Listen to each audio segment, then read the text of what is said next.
უბრალოდ გითხარით, როგორი გინდათ რომ იყოს თქვენს მიერ ამორჩეული კანდიდატი? რას უჭერთ მხარს? აი რა იმედები გაქვთ? რა იმედი მაქვს სულ სალი ფეხი სამარეში მაქვს მე ჩაყოფილი და მომავალი ახალგაზრდობის მინდა რომ იყოს ამ მომავალი ახალგაზრდობა ბედნიერი. მაყოფილი. სამუშაოთი, სამსახურით, გულადი, გულით, რამის რომ მაყოფილი იყოს ახალგაზრდობა გაიხაროს და არ დაიტანჯოს. აი ეგ მინდა. ამორჩეული კანდიდატი როგორი გინდათ რომ იყოს? კარგი.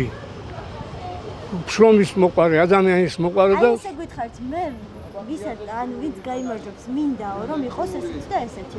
ვინც გაიმარჯვებს, იყოს, უნდა იყოს თუ გაიმარჯვებს და ისა, მისცემენ ყველა, უნდა იყოს და ალბათ გააკეთებს. ჩვენი მომავალი თაობისთვის და მომავალი ჩვენი საქართველოს ერისთვის. სახელი როგორ მითხარით? გიორგი შაბურიშვილი. მადლობა.